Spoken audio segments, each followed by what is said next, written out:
नमस्कार, मैं गौरव जोशी श्रीमती मोहरी देवी तापड़िया गर्ल्स कॉलेज जसवंतगढ़ के इस यूट्यूब चैनल पर आपका हार्दिक स्वागत करता हूं। हम पढ़ रहे हैं ख्याति का मूल्यांकन। ख्याति का मूल्यांकन, वैल्यूएशन ऑफ गुडविल। पिछली क्लास में हमने बात की थी कि ख्याति एक अदृश्य संपत्ति के रूप में है। जिस प्रकार से अन्य संपत्तियां व्यवसाय के लाभार्जन में सहायक होती है, उसी प्रकार से ख्याति भी व्यवसाय के लाभों को कमाने में सहायता करती है। तो जब व्यवसाय का विक्रय किया जाता है तो व्यवसायी अन्य संपत्तियों की भांति ख्याति का मूल्य भी वसूल करना चाहता है। तो ख्याति का मूल्यांकन करने के लिए जो आधार अपनाए जाएंगे वो आधार होगा लाभ। तो ख्याति के मूल्यांकन के दो आधार जिनकी हमने बात की थी, पहला है प्रत्याशित लाभ या भविष्य में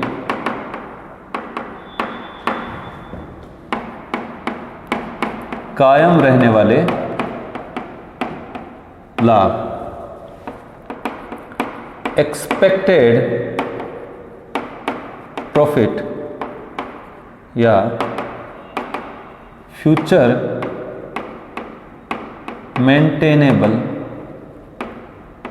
प्रॉफिट्स।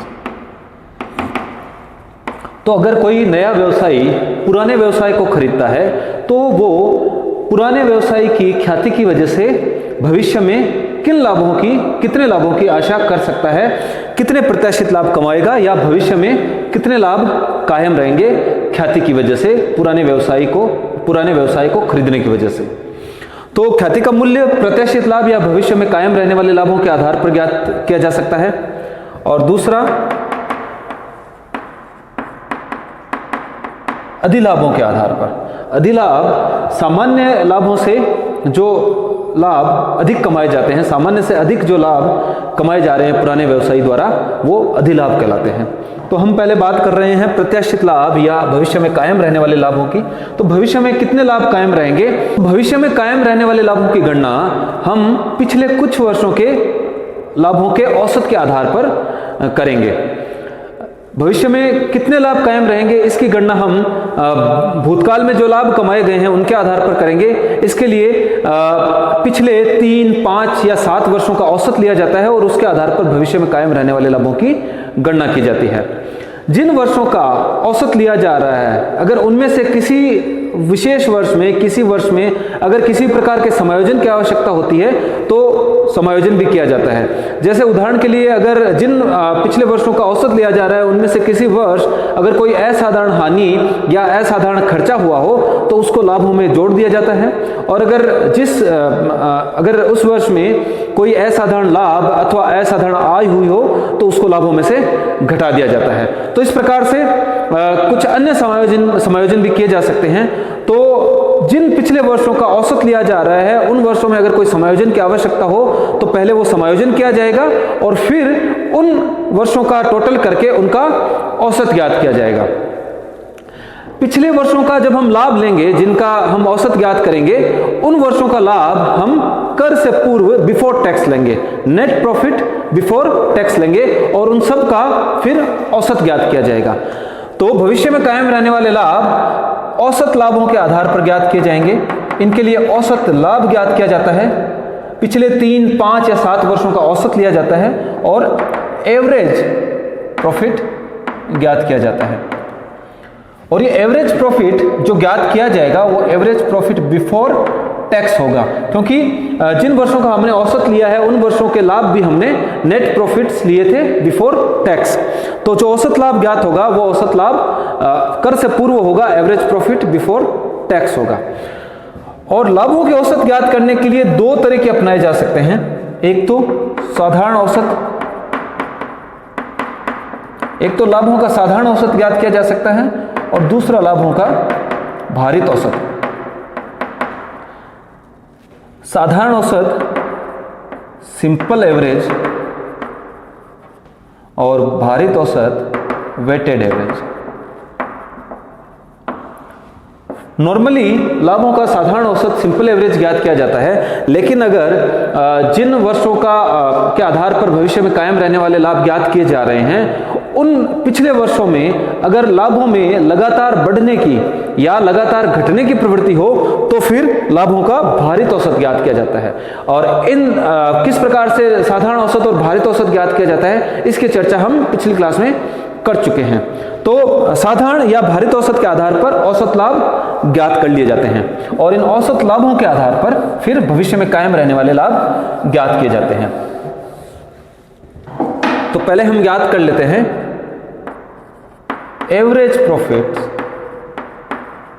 Profit before tax.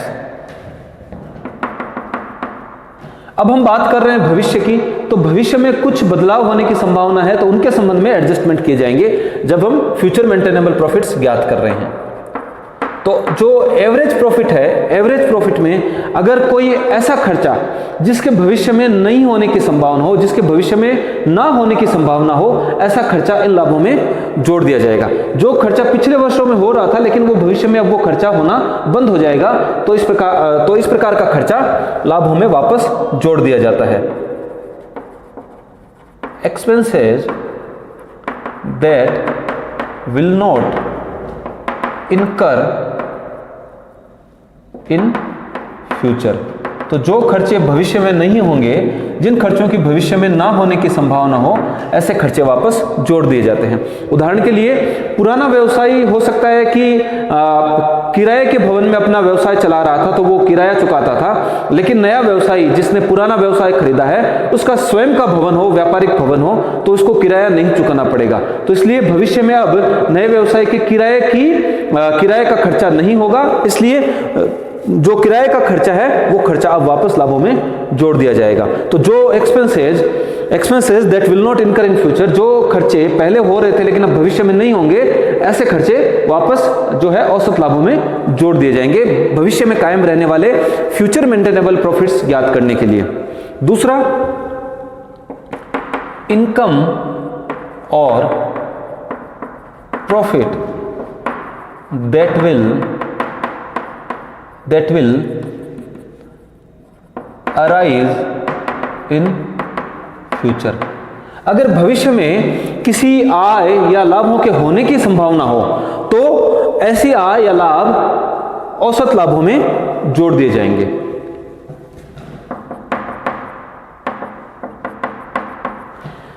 जब व्यवसाय का विक्रय किया जाता है तो संपत्तियों का पुनर्मूल्यांकन किया जाता है, और अगर पुनर्मूल्यांकन के कारण किसी संपत्ति के मूल्य में कमी हो जाती है तो इस वजह से भविष्य में भी उस पर मूल्यह्रास में कमी होगी, कम मूल्यह्रास लगाना पड़ेगा, इस वजह से मूल्यह्रास में बचत हो जाएगी।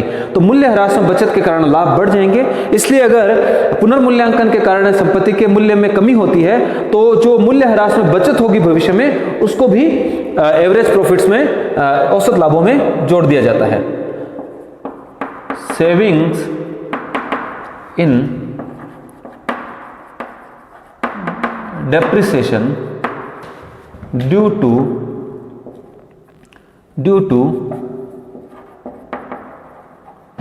decrease in value of assets on revaluation। पुनर्मूल्यांकन के कारण संपत्ति के मूल्य में अगर कमी हुई है तो उस वजह से मूल्यह्रास में बचत होगी, जो कि जिससे लाभ बढ़ जाएंगे भविष्य में, तो इसलिए इसको लाभों में जोड़ दिया जाता है।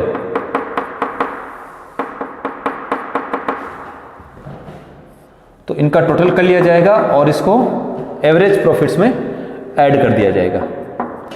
अब जब हम भविष्य की बात कर रहे हैं तो ऐसा हो सकता है कि भविष्य में कुछ खर्चे होने की संभावना हो, कुछ एक्सपेंसेज हो, तो उनके संबंध में समायोजन किया जाएगा और उनको एवरेज प्रॉफिट में से घटाया जाएगा, लाभों को कम कर दिया जाएगा, भविष्य में होने वाले लाभ कम हो जाएंगे उनसे। उदाहरण के लिए एक्सपेंसेज दैट विल इनकर इन फ्यूचर, तो अगर भविष्य में किसी खर्चे के होने की संभावना हो, तो उदाहरण के लिए मान लीजिए कि पुराना व्यवसायी अपने स्वयं के व्यावसायिक भवन में व्यवसाय चला रहा था, इसलिए उसको किराया नहीं चुकाना पड़ता था। लेकिन नया व्यवसायी जो व्यवसाय खरीद रहा है, उस व्यक्ति के पास स्वयं का व्यापारिक भवन नहीं है, अब उसको कोई किराए पर भवन लेना पड़ेगा और उस भवन का उसको किराया चुकाना पड़ेगा, तो भविष्य में एक नए खर्चे की होने की संभावना है। तो ऐसा खर्चा औसत लाभों में से घटा दिया जाएगा। जब हमने औसत लाभ ज्ञात किए थे तो तब उस समय ऐसा खर्चा नहीं होता था, लेकिन अब भविष्य में ऐसा खर्चा होने की संभावना है, इसलिए इस खर्चे से लाभों को कम कर दिया जाएगा। भविष्य में कायम रहने वाले लाभ कम हो जाएंगे। दूसरा,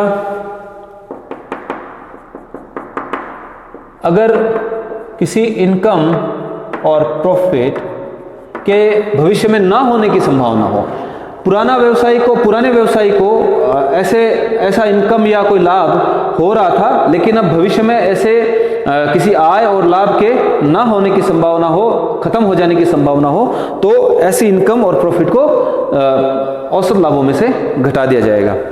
इनकम और profit that will not remain or continue, that will not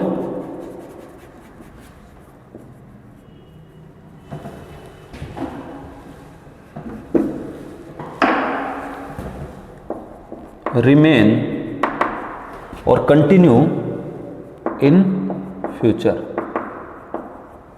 तो जो लाभ या आय भविष्य में नहीं होंगे उनको घटा दिया जाएगा।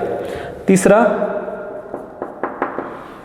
तो जब व्यवसाय का विक्रय किया जाता है तो संपत्तियों का पुनर्मूल्यांकन किया जाता है। तो अगर संपत्तियों के पुनर्मूल्यांकन के कारण किसी संपत्ति के मूल्य में वृद्धि हो जाती है, तो उस पर अब अतिरिक्त मूल्य ह्रास भविष्य में लगाया जाएगा। तो उस अतिरिक्त मूल्य ह्रास के कारण भविष्य में लाभों में कमी हो जाएगी, इसलिए औसत लाभों में से अतिरिक्त मूल्य ह्रास की राशि घटा दी जाएगी। Additional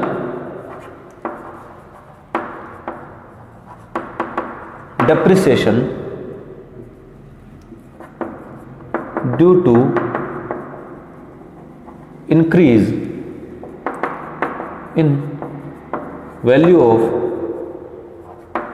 assets on revaluation। Revaluation के कारण अगर किसी संपत्ति के मूल्य में वृद्धि हुई है, तो उसकी वजह से जो अतिरिक्त ह्रास लगाया जाएगा भविष्य में, उससे लाभों को कम कर दिया जाएगा। अगर कोई गैर व्यापारिक आय सम्मिलित है औसत लाभों में, तो उसको भी घटा दिया जाएगा। लेकिन जनरली क्या होता है कि जब हम पिछले जिन वर्षों का औसत ले रहे हैं, उन वर्षों में अगर कोई गैर व्यापारिक आय सम्मिलित है किसी वर्ष में, तो उसको उस वर्ष में से घटा दिया जाता है, समायोजित कर दिया जाता है, और फिर जो समायोजित लाभ है उनका ही औसत लिया जाता है। लेकिन अगर कोई औसत लाभों में अगर कोई गैर व्यापारिक आय सम्मिलित है, तो उसको भी यहां पर घटा दिया जाता है। नॉन ट्रेडिंग इनकम को घटा दिया जाएगा। अब जो मालिक है, जो ओनर है, उसका उचित पारिश्रमिक भी घटाया जाएगा। फेयर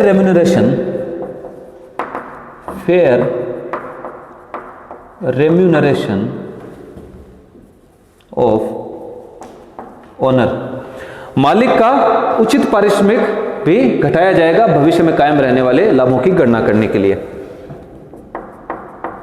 अब अगर कोई बेड डेब्ट्स हैं, डाउटफुल डेब्ट्स हैं, उनके लिए अगर कोई आयोजन करना हो, तो उसको भी घटा दिया जाएगा। प्रोविजन फॉर बेड डेब्ट्स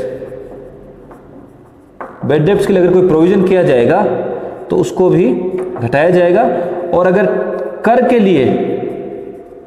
के लिए जो प्रोविजन किया जाएगा, उसको भी घटा दिया जाएगा। प्रोविजन फॉर टैक्स, तो कर के लिए आयोजन और डूबत ऋणों के लिए आयोजन भी जो है फ्यूचर मेंटेनेबल प्रॉफिट्स की गणना करने के लिए घटाए जाएंगे एवरेज प्रॉफिट्स में से। तो इस प्रकार से जो खर्चे या जो लाभ भविष्य में नहीं होने वाले हैं, या जो खर्चे होने वाले हैं जिनसे फ्यूचर में लाभों में कमी हो जाएगी, उनको घटा दिया जाएगा। और इस प्रकार से इनको घटाने के बाद में जो राशि प्राप्त होगी वो फ्यूचर मेंटेनेबल प्रॉफिट्स कहलाएगी। तो जो राशि प्राप्त होगी वो फ्यूचर मेंटेनेबल प्रॉफिट्स या भविष्य में कायम रहने वाले लाभ कहलाएंगे। अब भविष्य में कायम रहने वाले लाभों के आधार पर जो है, एक तो वर्षों की क्रय विधि, हमने बात की थी कि ख्याति के मूल्यांकन के लिए 3 विधियां अपनाई जा सकती है। तो इनमें है वर्षों की क्रय विधि, दूसरी है पूंजीकरण विधि, और एक विधि और है, वो है वार्षिक वृत्ति विधि। इन तीनों विधियों से ख्याति का मूल्य ज्ञात कर लिया जाता है। तो जो आधार अपनाया जाता है वो आधार होता है फ्यूचर मेंटेनेबल प्रॉफिट्स, भविष्य में कायम रहने वाले लाभ या अधिलाभ, और इन आधारों के आधार पर इन तीनों विधियों से ख्याति का मूल्य ज्ञात कर लिया जाता है। तो अगर फ्यूचर मेंटेनेबल प्रॉफिट्स के आधार पर वर्षों की क्रय विधि से लाभ ज्ञात करना हो तो क्या किया जाएगा? फ्यूचर मेंटेनेबल प्रॉफिट्स जो हमने ज्ञात किए हैं, profits into years of purchase, जितने वर्षों के क्रय के लिए अनुबंध हुआ है, जितने वर्षों का क्रय के लिए अनुबंध हुआ है, यानी कहने का मतलब कि पुराना व्यवसाय ये कहता है कि वर्ष जो व्यवसाय के प्रारंभ में 2, 3, 5 वर्षों तक जो भी लाभ कमाए जाएंगे वो पुराने व्यवसाय की ख्याति की वजह से ही कमाए जाएंगे। इसलिए जो भविष्य में आने वाले 2, 3, 5 वर्षों तक जो भी लाभ हैं उन लाभों के बराबर ख्याति का मूल्य होना चाहिए। तो वर्षों की क्रय विधि, तो इसमें वर्ष दिए हुए होंगे कि कितने वर्षों का क्रय के आधार पर ख्याति का मूल्यांकन किया जाएगा। तो पहले हम फ्यूचर मेंटेनेबल प्रॉफिट्स ज्ञात करेंगे और फ्यूचर मेंटेनेबल प्रॉफिट्स को जितने वर्ष दिए जाएंगे क्वेश्चन में उससे हम गुणा करके ख्याति का मूल्य ज्ञात कर लेंगे। तो इस प्रकार से वर्षों की क्रय विधि से फ्यूचर मेंटेनेबल प्रॉफिट्स के आधार पर हम ख्याति का मूल्य ज्ञात कर सकते हैं। Valuation of goodwill, future maintainable profits into years of purchase, वर्षों की क्रय विधि के आधार पर। दूसरा, अगर ख्याति का मूल्य ज्ञात करना हो पूंजीकरण विधि से, तो पूंजीकरण विधि से हम क्या करते हैं कि फ्यूचर मेंटेनेबल प्रॉफिट्स में नॉर्मल रेट ऑफ रिटर्न से इसका पूंजीकरण कर लेते हैं, कैपिटलाइजेशन कर लेते हैं। तो नॉर्मल रेट ऑफ रिटर्न का भाग लगा देंगे और 100 से गुणा कर देंगे, यानी कि व्यवसाय जो बाजार में जो सामान्य प्रत्याय की दर है, जो नॉर्मल रेट ऑफ रिटर्न है, उस दर से ये फ्यूचर मेंटेनेबल प्रॉफिट कमाए जाएंगे। यानी कि अगर इतने लाभ जो फ्यूचर में मेंटेन रहेंगे पुराने व्यवसाय की वजह से इतने लाभ रहेंगे, और अगर इतने लाभ जो व्यवसाय बाजार में जो प्रचलित दर है कमाई की, जो रिटर्न की जो प्रचलित सामान्य दर है, उस दर से अगर इतने लाभ कमाए जाएं तो कितनी पूंजी लगानी पड़ेगी? कैपिटलाइजेशन पूंजीकरण मेथड से हम ये ज्ञात करेंगे। तो कितनी पूंजी लगाई जाएगी और उस पूंजी के बराबर की राशि जो है गुडविल की राशि होनी चाहिए, वैल्यू ऑफ गुडविल। लाभों के आधार पर वार्षिक वृत्ति विधि से ख्याति ज्ञात नहीं की जाती, केवल अधिलाभों के आधार पर ही वार्षिक वृत्ति विधि से ख्याति का मूल्य ज्ञात किया जाता है। तो अगली क्लास में हम पढ़ेंगे कि किस प्रकार से अधिलाभ ज्ञात किए जाते हैं और अधिलाभों के आधार पर वर्षों की क्रय विधि, पूंजीकरण विधि और वार्षिक वृत्ति विधि से किस प्रकार से ख्याति का मूल्यांकन किया जाता है। तो आज के लिए इतना ही। मैं आशा करता हूं कि आज की क्लास में हमने जो पढ़ा आपको अच्छे से समझ में आया होगा। इस वीडियो को लाइक कीजिए, शेयर कीजिए, हमारे YouTube चैनल को सब्सक्राइब कीजिए। धन्यवाद।